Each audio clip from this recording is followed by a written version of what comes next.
morning, everyone. Welcome to our inaugural edition of Conversations for Change. My name is Laura Dorman. I'm the Director of Corporate Affairs here at Litify, and we want to warmly welcome you today. We are so excited to be starting this. For those of you that don't know, who may be joining us for the first time, Litify is a cloud-based business solution that is based on a Salesforce platform. We've been around since 2016 and work very closely with legal firms, legal nonprofits, as well as corporate legal departments.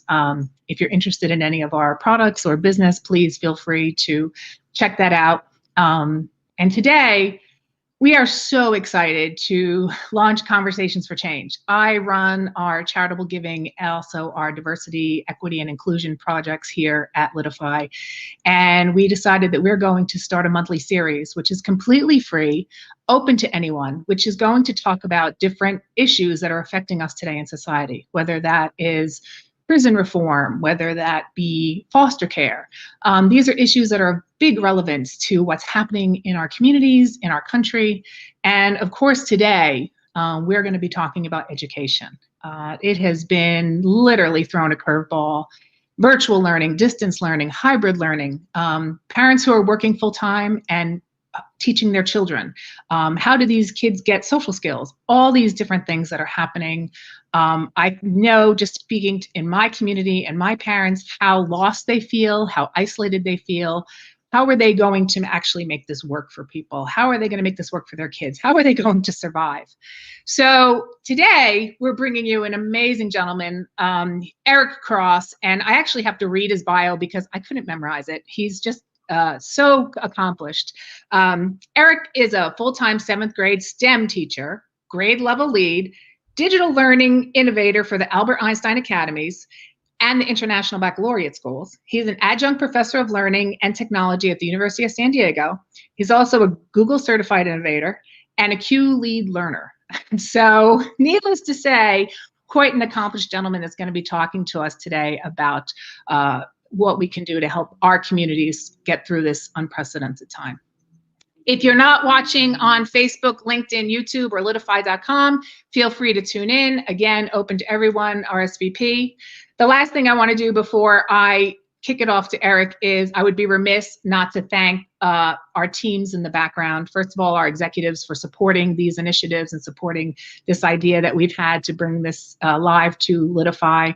Also, Carolyn Cornell, our senior strategist. My gosh, we'd be lost without you. Thank you so much. Christine Brown, our marketing analyst. Amazing. Both of these ladies. I mean, I joked earlier in the week, you know, teamwork makes the dream work, and actually it really does. And I just want to thank everyone at Litify for the support. And Eric, you being the star of the show, I'm going to kick it off to you and let you get started. Thank you so much for joining us this morning.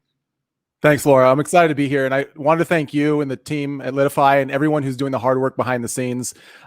There's layers to this and all the work that's happened behind the scenes for us to address some of these topics we're going to talk about today. I want to start off with a little bit about my story. I'm a big believer in empathy and humanizing ourselves, and I think the best way to do it is through storytelling. So I'd like to share a little bit about my story and then get into the nuts and bolts of how do we really support our kids on the ground. And so I'm a product of the 80s, Goonies, Mario Brothers, all those stories, MacGyver I grew up watching, and I'm a love child, and my parents grew up roller skating. They were roller skating sweethearts. And when I was a kid, I used to think it was the cool roller skating like this, but in reality, it was more like this.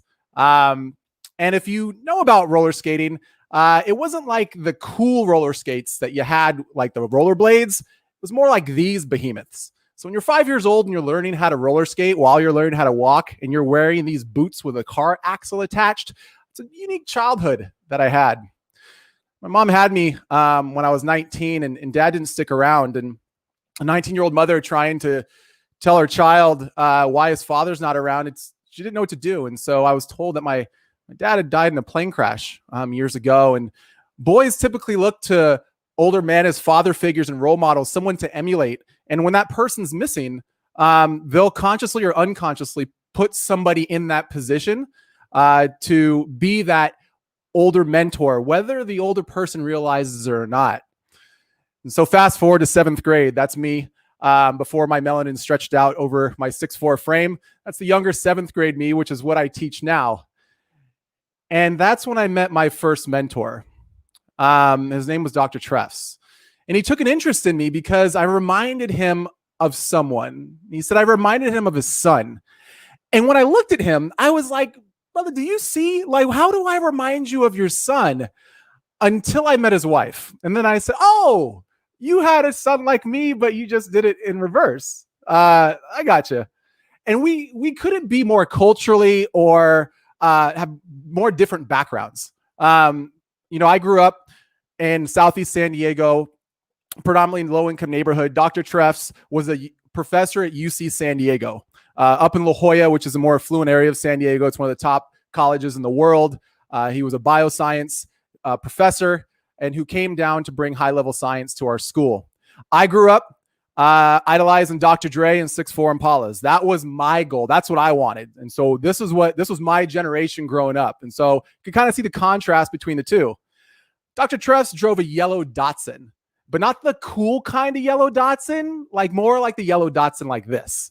And when I say yellow, it's more because of the rust that was on it. And so if you're old enough to remember Datsuns, that's what it looked like. And so from a young age, I knew that I did not want to be a college professor because those folks are broke. History or the future would play a different role in my life. Now, what Dr. Treffs did is he brought down high-level science to a lot of first-generation students who many of us didn't have access to these types of resources. We didn't have family members that went to college. And so he brought down sea urchins and we got to experiment and do this high level of science. And in 7th grade, I entered the science fair and won first place in the San Diego Science Fair. And later that year, actually years later, Dr. Treffs received the Lifetime Achievement Award in science for all the work that he did in the mentoring programs that he was a part of. And Dr. Treffs provided me something that I didn't have in my life from an adult, and that was consistency. That was his platform.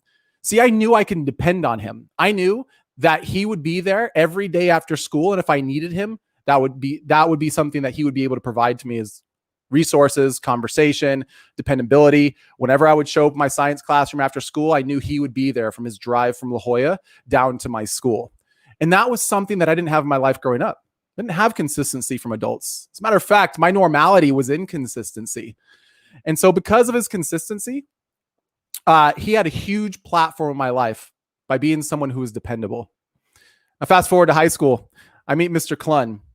And Mr. Clun was this 6'4", storytelling, psychedelic hippie, born-again Christian whose nickname was Chewy. And he was my flight instructor. And so when he would yawn, he would make that Chewbacca noise. That's what he would do.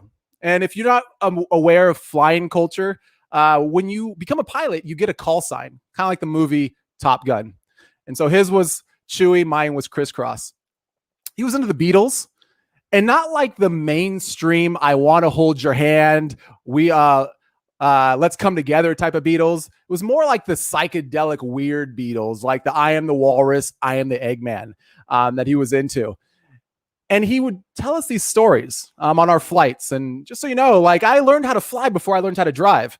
So at my high school, we actually had flight instructors that taught us how to fly. So at 15 years old, I was able to fly for the first time before I learned how to drive a car.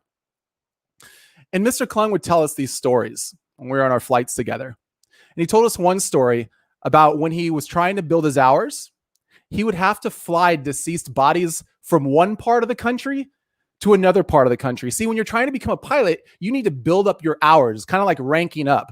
And in order to get different ratings or get different certificates, you have to have a certain amount of hours. So pilots a lot of times take low-paying jobs to fly nice planes so they can build up their hours in those planes. And he told us a story about Dead Air. So Dead Air was an airline that would fly bodies back and forth that have passed away in a different city to their home country or to their home state. And there was a phenomena that would happen. And he told us the story about when he was flying.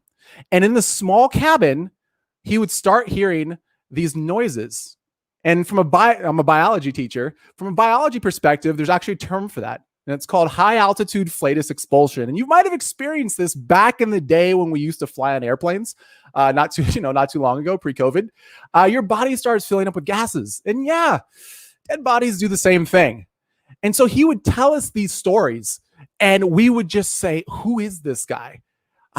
We'd be freaking out. Like, this guy is just telling us these wild stories. And by the end of the semester, we couldn't get enough of him.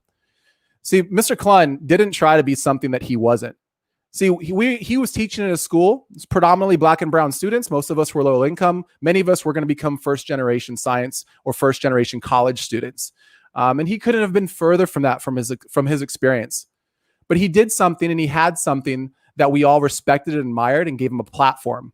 And that he was 100% authentic. He didn't try to be someone that he wasn't. He embraced who he was, and he formed bridges and built connections with us. And that was a huge platform in my life.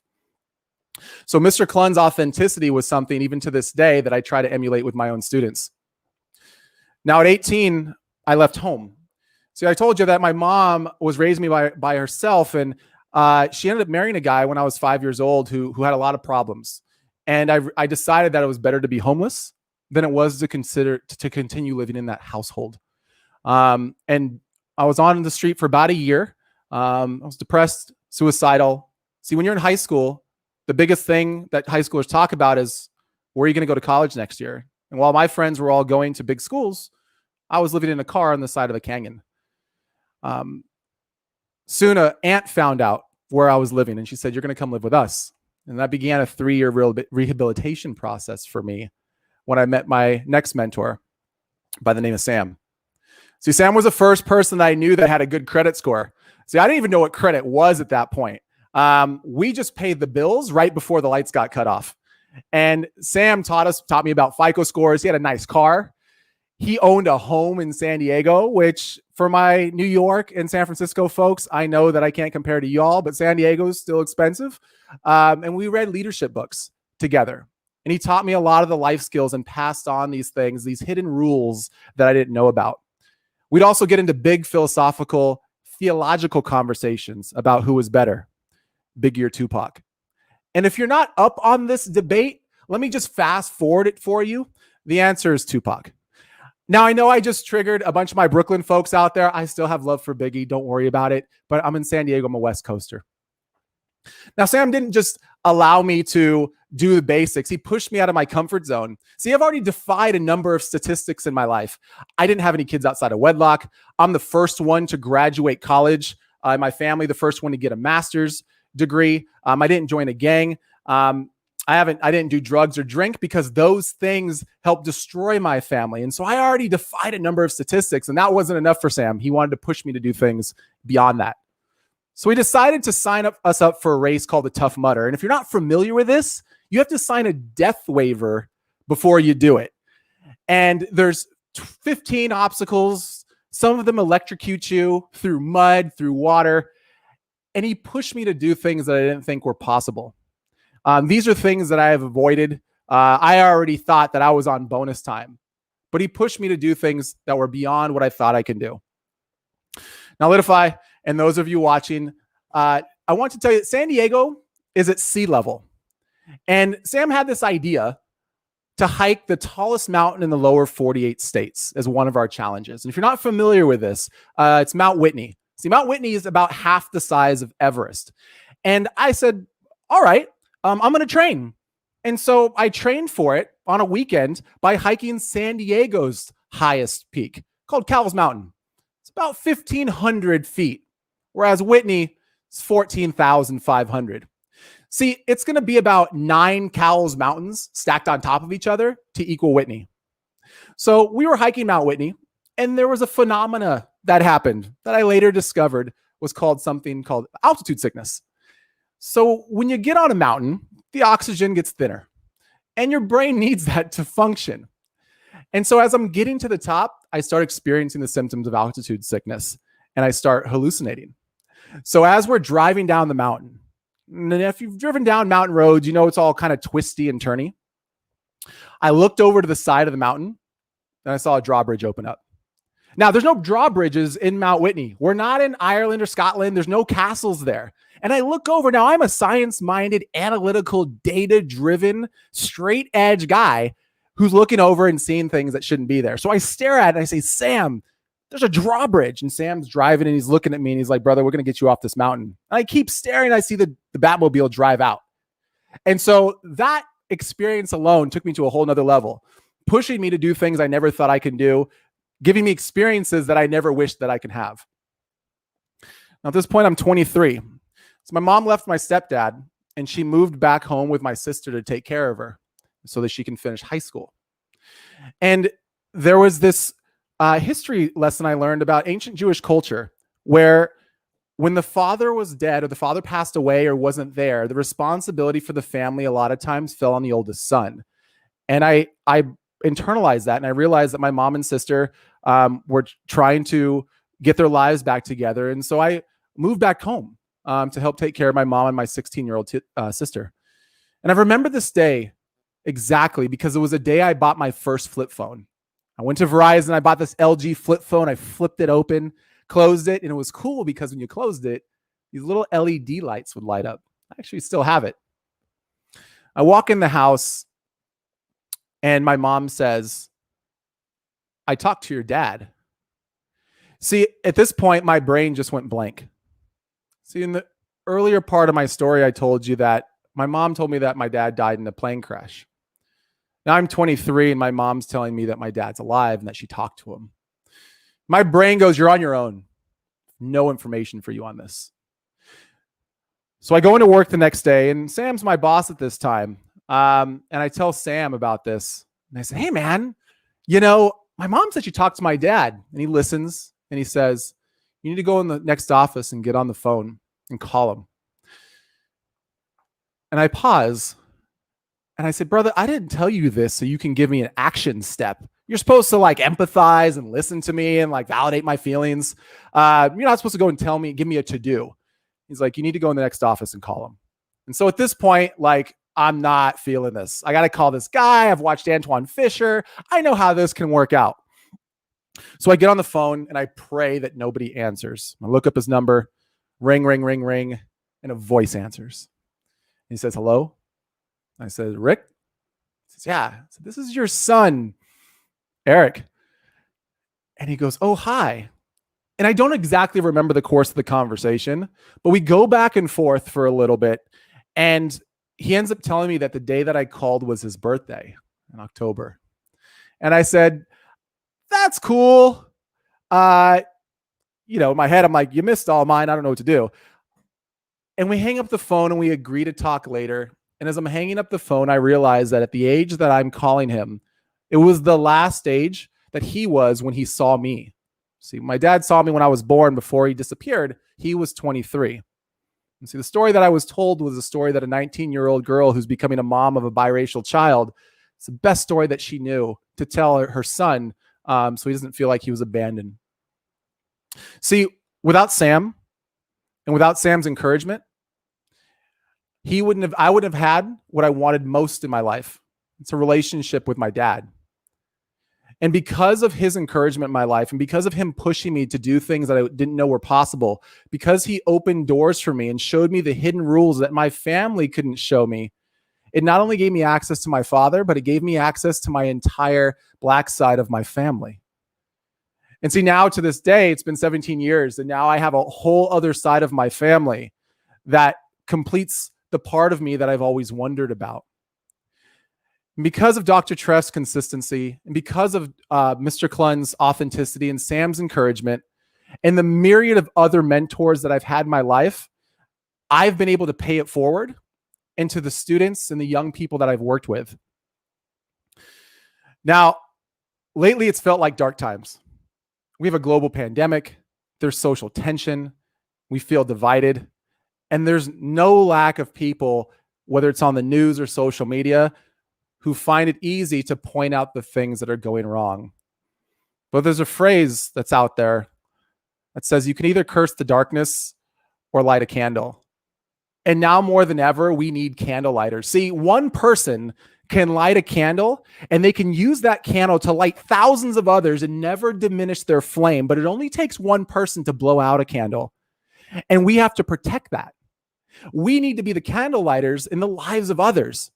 Now is the time that we need that leadership. Now is the time that we need to be those people to step up and start lighting the candles in the world around us. And so my question for you is, who are you mentoring? Whose candle are you lighting? During this time when people are frazzled, who are you pouring into beyond your bubble? Who are you able to speak life into? Who are you able to be consistent, authentic, and encouraging to? And a lot of times, like, we don't think about this, but many of us have received the benefits of a mentor, but we've never thought about doing it ourselves, at least not formally. And one of the reasons why is because we don't feel like we're worthy. See, something happens, especially as we move up in leadership or influence. No one tells us that now you're ready to mentor, because we deal with something called imposter syndrome. And imposter syndrome is a feeling where you feel like you're going to get found out, where you don't feel like your skill set is commensurate with the role that you have. Whether you're a parent and you're like, oh my gosh, I'm a mom, I'm a dad.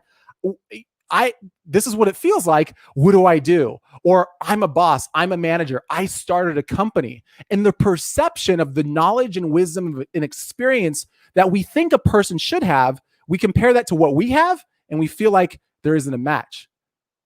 But the reality is, many of you watching right now and many of you listening are fit to be mentors. There is something in your life that you have a skill set or an experience that you can use to pour into other people. One of my favorite authors is Brad Montague, and he wrote a book that I can't encourage more called Becoming Better Grownups. And it didn't come at a better time. And it was just released not too long ago on Amazon. And if you're looking for someone as a source of inspiration to follow on social media, check him out. And he has a quote that I like to share, which is, be who you needed when you're younger. Now, I'm kind of talking about this from a heart perspective, but one thing I didn't share in my bio is that before I became a teacher, I spent 10 years in corporate America. I was fortunate enough to work with Sam and be part of a financial startup company that was acquired by another company. And I went into teaching because of a quote that an old NFL player said. He said, I want to move from success to significance. And I was actually watching the episode of The Office, the British version. And one of the characters said, I'd rather be at the bottom of a ladder I want to climb than halfway one up I don't. And I realized that when I was working in my industry, I was halfway up a ladder that I didn't want to climb. And so I went back to school, became a teacher. And with mentorship, it's not just about social good and serving our community. There's actually benefits to this that are data-driven. See, companies that mentor retain diverse employees longer. Companies that have diverse workforces, that have rich mentoring programs, are able to retain their diverse employees. It's one of the reasons why a lot of employees from diverse backgrounds, whether it's gender or identity or ethnicity, leave companies. See, one of the first things that people like me look at when I'm looking at places to work at or schools to work at is I look at the leadership team and see if it reflects me. See, in the education system, there's a stereotype, and unfortunately, a lot of times it's true. See, a lot of the teachers don't reflect what's in the classroom, the people that they serve. The principals, the superintendents, the school board don't look like the communities. The cafeteria worker might. The support staff might. The PE teacher might. But when we have mentors that are really trying to provide systemic change and uplift folks, we're able to retain those employees, not just in our schools, but also in our businesses. In addition to that, companies, when adjusted for risk and compared to each other, outperform when they have a diversity of views. And the reason why is kind of intuitive, right? See, when everybody is very homogenous and everyone thinks the same, you're not coming at things from different perspectives. But when you have people coming from different groups and experiences and viewpoints, you're able to attack a problem from novel ways. It's one of the reasons why America has so much innovation. See, for all of our disagreements and strife and fighting, we're able to come at the same problem from different perspectives and come up with novel solutions to things.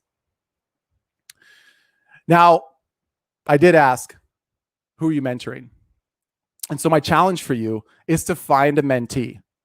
Now, this might be somebody, your local school. This might be big brothers and big sisters. This might be, maybe it's a young mother or father who's just now raising young kids, and you've been in the game for a while and your kids are grown. And you can let them know, you know what, these are things that are not as big of a deal, and these are some things to focus on. And, you know, I'm a big proponent of supporting financially for things, but I really think at the ground level, mentoring is not something that we can scale. See, we live in an economy, the scale of economy. We want to kind of make things big. But even if you go back in time, even like from religious textbooks, Jesus had 12 for 3 years. And he wasn't able to keep all of them. One of them went his own way. See, mentoring is a small thing, and it's depth, not breadth. And so maybe you're in Brooklyn, maybe you're in South Carolina, maybe you're in Los Angeles or Seattle. Who is in your community that you can reach out to? Is it a school? Is it a family nearby? Is there a church or an organization, a synagogue, a mosque, where you can say, you know what? I just want to come in and serve. Is there a family that has need? I know how to code, know a little bit about finance. I've raised my kids. I've gone to college. I know how to navigate all those hoops. All of those things are platforms. If you can be authentic, consistent, and encouraging, you're ready. The next step, and my next question is, who's your mentor? Who fills your cup? Who do you have that lights your candle? And when things get dark, they speak truth and life into you. In Israel, there's a Sea of Galilee and the Dead Sea. And one of the reasons why the Dead Sea is the Dead Sea is because there's an inlet, but there's no outlet. So it just fills with sediment and salt and nothing can live there. It's cool to post on your Instagram because you float, because you're buoyant, but there's no fish. Whereas the Sea of Galilee has an inlet and an outlet.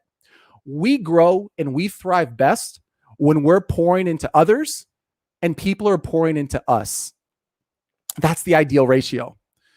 And so who do you have that can walk alongside you in this process? Maybe it's not college. Maybe you're pursuing anti-bias, anti-racist thinking. Maybe you're going through your own processing of deconstructing these systemic roots of oppression that exist in your own community. But you know what? It's messy. You don't want to say the wrong thing. You don't want to offend people. You want to do good. You were raised believing that you don't see color and race, and then you grew up and found out that that's one of the most toxic things that can happen. And you want to be able to go through the process of evolution of progressive thought in this, but you also don't want to be demonized because in your heart, you're doing your best. We get it.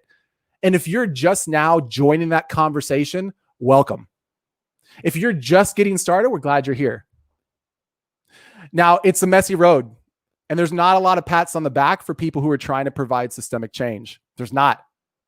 You know, there's going to be things that the next generation, our children, look back on us and they say, I can't believe they thought that way, just like we did to the generations a few decades ago. Having somebody who can walk alongside you in any of these processes is critical. And so my encouragement to you is to find a mentor. And I'm going to tell you that they're busy. The reason why you want them as a mentor is because they're active. And so you might have to pursue them for a little while. Kaiser Permanente, a large healthcare organization, did a study called the ACEs study, the Adverse Childhood Experiences study. And what they did is they took a population, and here it was in San Diego, and this is commonly used with counselors right now. And they identified 10 risk factors that lead to later diseases and issues in people's lives. And what I'd like you to do as you're listening to this in the privacy of your own home is I want you to count how many you have. So on the other side of this webcam, as I go through them, just go ahead and count with your finger how many of these you have. The first is verbal abuse. You grew up in a home where parents swore at each other back and forth or at you, and they acted in a way that made you feel unsafe. Next, physical abuse. You saw domestic violence either towards you or towards somebody in your family member that was a family member. Number 3, sexual abuse. A person at least 5 years older than you ever touched you inappropriately. Number 4, emotional abuse. You often felt like people weren't supportive. You didn't feel loved. You didn't feel important in the household. Number 5 is neglect. Another form of physical abuse. You didn't have the things that you needed, whether it was food or clothing or going to the doctor when you were sick. Number 6 is divorce. You experienced a divorce growing up. Number 7 is your mother or stepmother was pushed, grabbed, or slapped or had things thrown at her. So you saw domestic violence towards your mother or maternal figure. Number 7, you had drug abuse in the house. You grew up with drug abuse or alcoholism. Number 8. Number 9, there was mental illness in the home. Depression, attempted suicide. And number 10, a household member went to prison. How many did you have? How many do our colleagues have? How many do people in our own community have? See, if you had 4 or more, your risk factors increase tremendously with 4 or more. When I did this myself, out of abuse, neglect, household dysfunction, I realized that I had 6 of these. See, many of you don't realize that you're survivors, that you've overcome, and you have so much experience that you can use to pour into the lives and communities of other people. This is the systemic change we're talking about.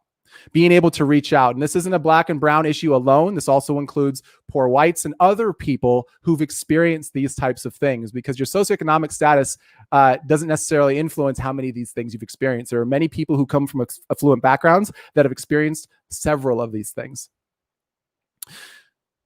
Now, the value of mentors. See, in Japanese culture, there's an art called kintsugi. And with kintsugi, what they do is they take broken pottery and they attach it back together with a lacquer. And in that lacquer, they add fine precious metals like silver and gold. And the purpose of it is to accentuate the brokenness and bring beauty to the pot as a whole. See, mentors can help give pain a purpose. See, I've experienced a lot of things, but I've also used a lot of those experiences to share and connect and build empathy with the young people and young adults that I've had in my life. And so mentors help provide that glue. And maybe it's not social emotional. Maybe you as a mentor, maybe your glue is not just money. Maybe it's giving access to people from underserved communities to the social capital that you have. Because let's be honest, many of us, even though we worked hard and we got our degrees and we, put our lives on our backs, many of us are the product and the benefit of the social networks that we had. We knew people. Now, that might not what got us, our jobs or not got us accolades, but we all have been hooked up. That's called social capital. So a $5,000 check is great. But can you provide equal access to opportunity to a young person that might not have your network? See, for a lot of people, they just need that warm introduction to someone else so they can run with it. And I know a lot of people in this video right now have access to a tremendous amount of social capital. How can you use that for good and to give opportunities to people that they otherwise wouldn't have because they were born into a situation where they just didn't have those resources? And so my encouragement to you is to take your pain and to take those things and to take your experiences and use it to produce these golden scars in the lives of others. See, we need each other. And during a time when we're so divided politically, we're divided socially, economically, biologically, because we're all doing this on a webcam, this is the time where we need each other. And so help produce those golden scars. Reach out to somebody in your neighborhood, in your backyard. Other countries and serving, those are great. But what we need really right now is to come together in our own communities. And so I know I talked about this from a big perspective. This is kind of the 30,000 foot view of me encouraging and promoting the social change and the systemic change that I envision, that I know can happen. And with the people that I've met at Litify, you have a powerful team of people that are doing some awesome work behind the scenes. This isn't a fly-by-night kind of like have the guy talk about some things. I know that there's heart and commitment to this. And so what I'd like to do is bring this down to a more granular level, because before we take care of the people in our community, a lot of us are wondering, how do I take care of the kids that I have now? Those are my mentees. And so what I'd like to do is kind of pivot a little bit and talk about our immediate circle, the people that we have in our homes. Some of us, we're all living in different situations. And so for this kind of remaining time that we have, I want to talk about some of the practical things that we could all do to support our little learners at home. And so I'm going to take off my mentor cheerleader hat and put on my teacher professor hat, and then invite the team back so we can dive into some conversations and see if we can provide some more value to everyone that's listening.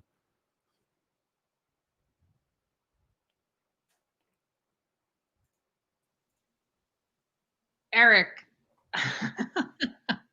I mean, if I was there, I'd give you a big hug. I don't know what to tell you. I mean, just so amazing. Thank you so very much for this. I know you've got in the bit.ly that we just put up there some amazing resources for parents, but this is us giving back to the community, but also we want to take questions from the community. So we are opening this up right now to take questions from the audience that is watching. You know, anything, you know, doesn't matter what age your kid is. What are the questions that you have for Eric? How can we make this a better situation for you? There is definitely consternation around those of us that have full-time jobs. And I've also now become a full-time teacher. In the state of California, most of our children are going back virtually. You know, and there are quite a few people that are marginalized in this. So we're just going to open it up now for questions.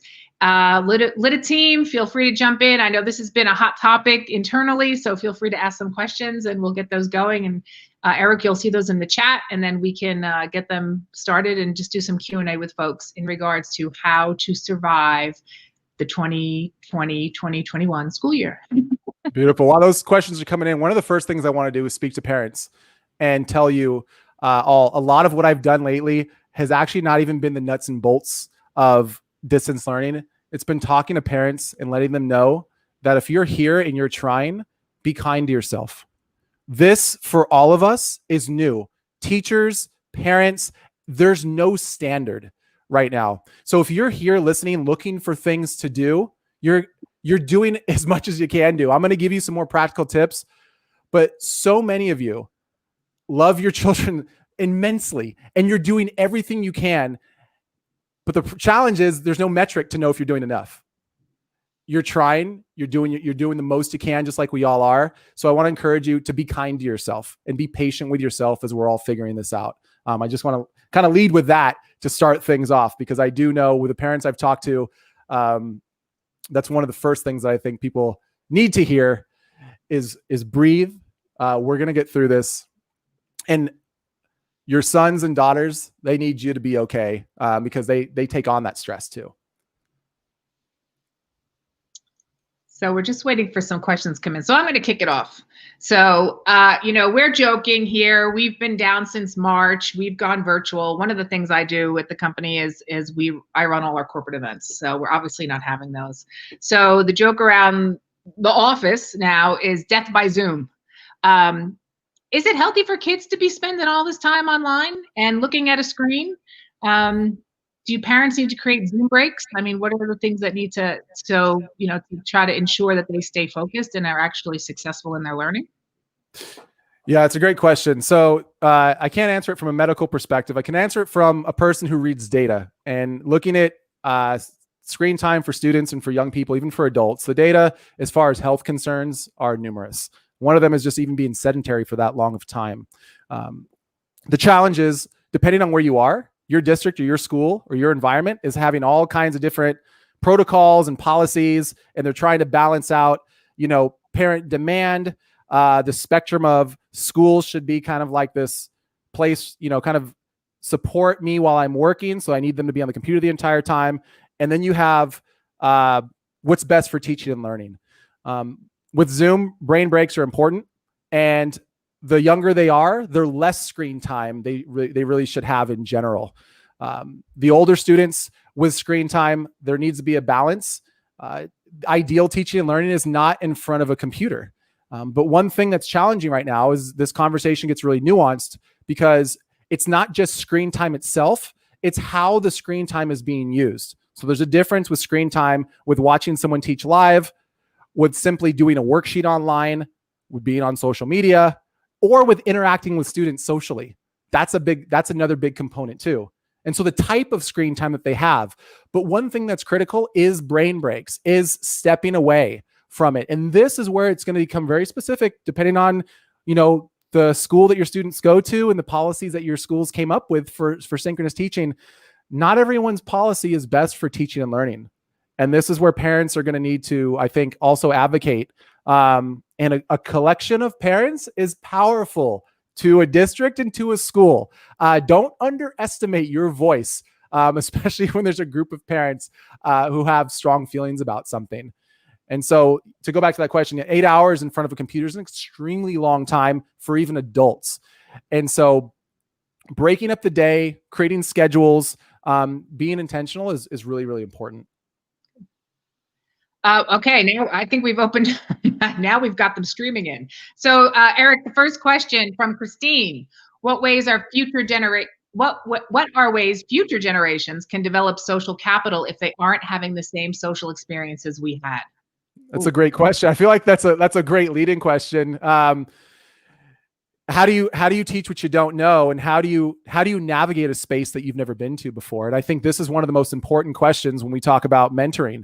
See, mentoring, I can pass on knowledge, but when you're a mentor and you have access to areas, or you can show people where to duck or remove obstacles, now you're bringing people and inviting people into a new world, into another conversation, and they're able to go back to their communities and teach other people. And I think it's incredibly difficult to do. I don't know how, if you've never had anyone, if you're a first generation college student, navigating things like the SATs and FAFSA and all of those different things are extremely overwhelming. Compound that with the lack of internet resources, not knowing deadlines, underfunded schools. I mean, this is not an issue of, when you break it down, the deck is fundamentally stacked against people from low socioeconomic status, and particularly Black and brown folks. And so even sharing your insight and knowledge into that is critical. So I think without people from the outside sharing those hidden rules, it's very, very difficult to develop that kind of social capital and hidden knowledge. It comes down to relationships and who we know. And so connecting people that you mentor, or connecting friends to other people, again, $5,000 for my scholarship is great. And I'm not saying don't give money. It's a great thing. But you introduce somebody that started a company, or a coder, or somebody in a place that I can use as a reference at some point in time, that is going to take me a lot farther. That can lead to a career that I can go back into my community and share with other people that I know. Excellent. Yeah, great advice. We have another question coming in.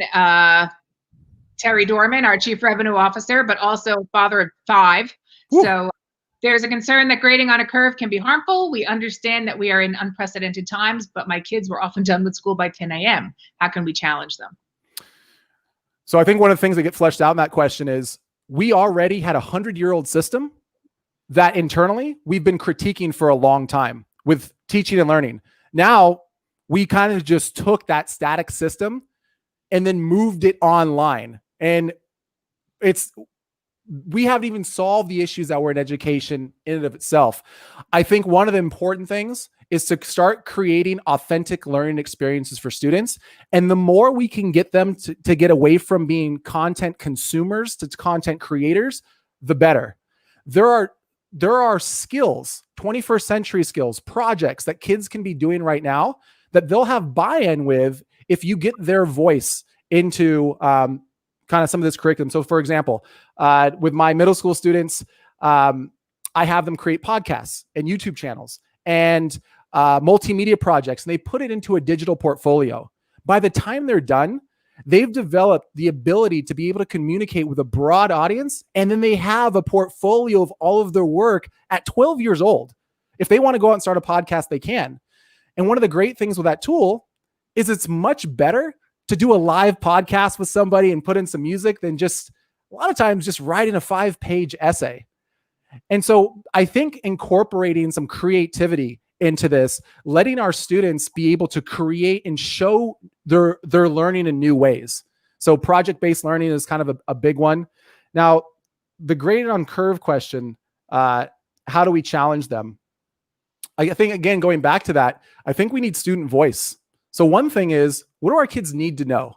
Now, a Google search, if you look up your state standards, you can look up what a student's expected to know based on grade for K through 12. So if you Google 5th grade teaching standards for Georgia, you'll be able to look at that. But how you deliver that learning experience, there's a lot of flexibility in it. And right now we have a spectrum of teachers that are drill and kill, just worksheets, which is kind of an antiquated model, doesn't produce the highest level of teaching and learning. We have teachers using textbooks that are, inherently racist and biased. When you introduce a people group, and the first time a young person gets to know African Americans or Black Americans is through the lens of slavery, when the first time that they learn about people of Jewish heritage is through the Holocaust, that's going to frame how they perceive those people. So I think creating authentic learning experiences that incorporate creativity. What can your students create? So video, multimedia, podcasts, YouTube, any of those things would be great tools. So how can they show their learning through creation? How can they publish? And this is going to be a skill that they'll use later on in life, because we know, the things that we make, the things that we can document, the things that we can show, a lot of those things are things that we have in our resume. It's how we create a presence. But I think we really need to get away from just memorization and having our students create. Awesome.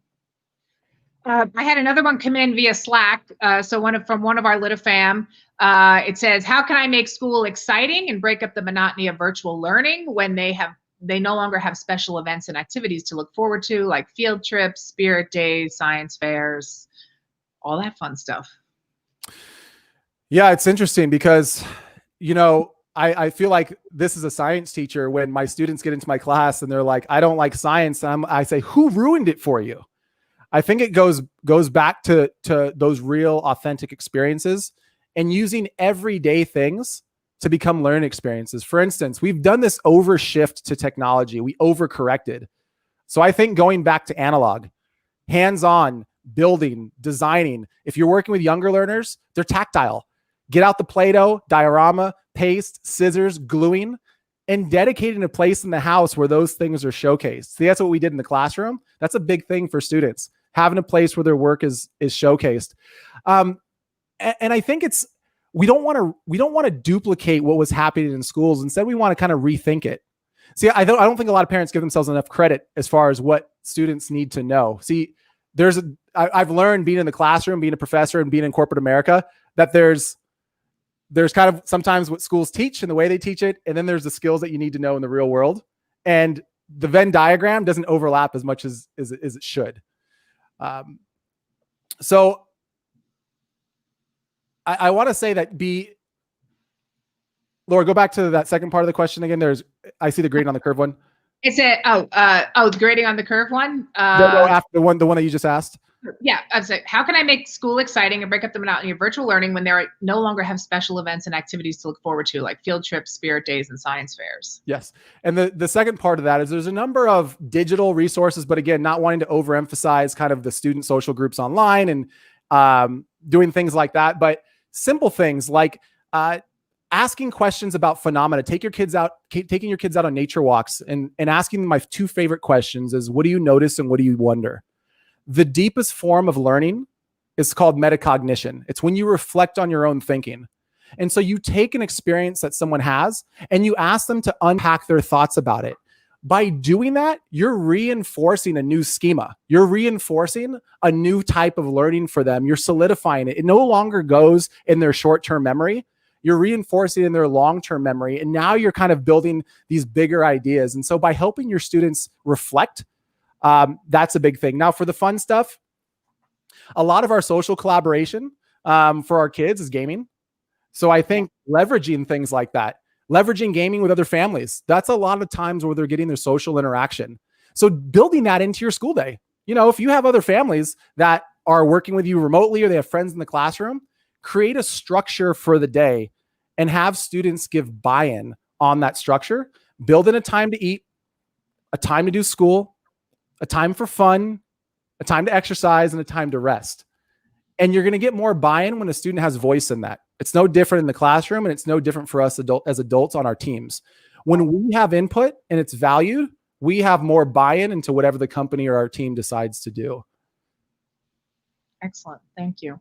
I actually wanted to bring up a topic that you and I had covered in our conversations previous to this, and that was the concept of the learning pod and what families can do to, you had a couple different ideas, which I thought were interesting. And then now I guess it's catching on, and now I'm starting to hear all these different versions of pods and how they work. Can you touch a little bit upon that? Yeah. And you'll notice in my responses that I'm not very big on binary answers. Because I think that these things are so nuanced and so individualized to families. So the pros of the learning pods, your students are able to build those social networks and connect and develop those social emotional learning skills and soft skills. Critical. And let's be honest, like we live in concentric circles. Our innermost circle is taking care of our immediate family and our children. Get it. The challenge is we're also doing it during the time when this genie has been let out of the bottle, as far as systemic oppression, racism, things like that, and unequal access to resources. A lot of times these pods are aspects of privilege because not everybody has access to them. And so we further the achievement gap, and we elongate the learning loss that can happen. So I want to say that in my ideal world, my highest and best is when parents are able to support their learners collaboratively and they have communities where they can maybe do these pods. Now, again, it's going to depend on risk factors because, you are exposing your children to other people's kids. And so that's a thing there. But if we go back to that piece of reaching out and social capital, what about those communities that may not have access to that? Is it possible to reach out to those families in your school, in your local community, local churches, and bring one of those families in and invite them to it? Maybe somebody who wouldn't have access to that pod. That can be one practical thing that can be done, is inviting other families into it. Now you're not only supporting the learning of your children, you're also supporting this movement of where we're trying to kind of break down some of these systemic things and not perpetuate them. And so by having that in the forefront of your mind and knowing, okay, if I create this pod, is it going to be culturally homogenous, right? Like, is everyone going to look like me? What are the unintended consequences of that? And then, is it possible for me to reach out to others? And I'll tell you, don't expect people to celebrate that all the time. I've said this work is messy. And for everyone who's trying to do a good thing, like we're like a newborn giraffe or like deer trying to walk, like we're going to make mistakes. You just got to keep going in that direction. And so you may get pushback. You may get people that say something, but at the end of the day, we need to be making those attempts to not only take care of our kids, but also look outwardly. And what a great model for kids to see mom and dad, grandma, grandpa, guardian, aunt, uncle, being intentional about doing this and then talking about the why. Yeah, absolutely. No, I think it's so needed. And, just to plug our next episode on September 11th, we're actually speaking to a Los Angeles-based foster care organization. And you want to talk about kids in trouble and kids not being able to learn and kids not access to computers and the internet, access to food because they're, reliant on the school food programs. So we'll be talking about that next month. Very, very important cause and something that's very important to Litify. We did get a question come in from Maxathon Infinity. Parents are facing huge challenges related to schools reopening or not in a pandemic. What can companies do to support parents working from home? Oh, great question. Yeah, that is a really good question. And I think one of the things is to bring this back full circle is we more than ever need to create communities. We live in a very individualistic society here in the US, and for its pros, one of the big cons is that we all live on a lot of different islands. Being able to create positive, safe communities to support the fundamental needs of the families is critical. And so if a company, for instance, is able to create a network or a community of parents who are all experiencing similar things, and I'm not talking about communities of commiseration where we all kind of sit around and complain. We got Facebook and Instagram and other social media aspects, or our own family members. We all got those communities, but intentional communities designed around providing relief for parents. And so for a lot of parents, I know that they feel isolated. And so bringing them in within the company is a great way to do it. Providing flexible work schedules is another one another thing that companies can do. I think one of the biggest things though, that would be helpful is even just doing a feedback survey and asking that question to the employees, like asking, how can we support you? See, as a teacher, the first thing I do when I ask my students, when I tell them my story in the first week of school, is one of the last questions I ask them. I have a feedback form. I ask them the first week of school, and I said, how can I be the best teacher possible for you? Because I don't want to react and find out when things are critical that there's a problem. I want to be able to be proactive. And so if as a company, you are helping me serve my family, man, like I'm going to feel so much more connected and supported. You know, when people feel like they're part of a community, that's the intangible. So you can't see that on LinkedIn. You can't see that when you're interviewing, but you can feel that from people. And I know I'm not going to use the word family and all those kinds of things in business, but we are all organizations of people working together. And if we can come together in times like this and a company can help facilitate that, whether it's financially or through time or through resources, that really provides a lot of relief, I think, to the employees with children. Because right now, even with school, and I'll just tell all you guys, like, look, the people who are in charge of all this stuff, most of them didn't even teach with computers, right? And they're the ones that make the big decisions for what we're all supposed to do. Like, you know, I'm just going to be real. Like, you know, all the people who are running the show, when they were in the classroom, the kids didn't even really have computers, many of them.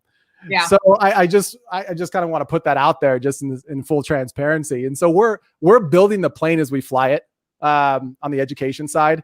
And your teachers, I think more than ever. So as companies are doing this work, parents, build relationships with your teachers. Reach out to them early, connect with them. Many of them are scared. They're doing the best they can. This isn't ideal for us. This isn't what we signed up for. We want to be back in the classroom, but we don't want to die. We don't want to risk. We don't want to put people at risk. Many people have multi-generational families. And the data on how young people can carry is conflicted at best because we politicize science. I never thought I would spend so much time defending science in the post office as I have lately, but that's become a lot of my job. But just know that person that's trying to do the distance learning, reach out to them, send an email, say, hey, just want to connect with you. This is my story. What are some of the priorities? What can I do? And if you can form that relationship with a teacher, you know, they're not your barista, you know, they're not like customer service, like they're your co-teacher. And a lot of them spend more time, if not the same amount of time as many parents do during the school year with their child.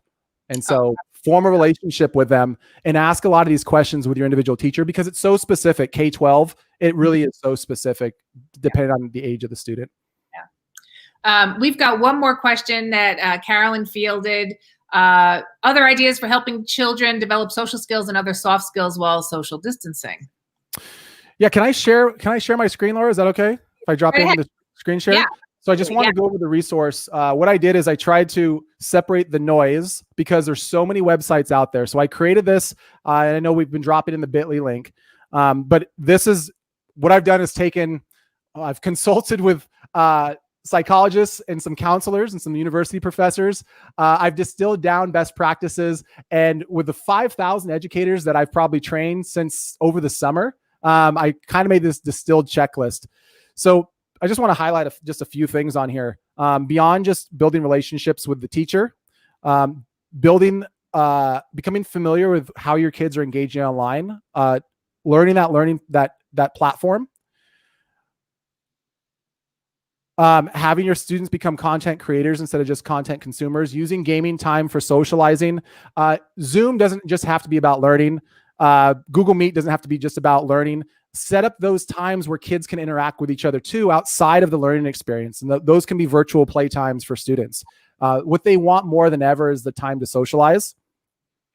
And then just below, I've added some additional teaching and learning strategies. These are like kind of some teacher tricks, using timers, having brain breaks, having your student put voice into how their learning looks.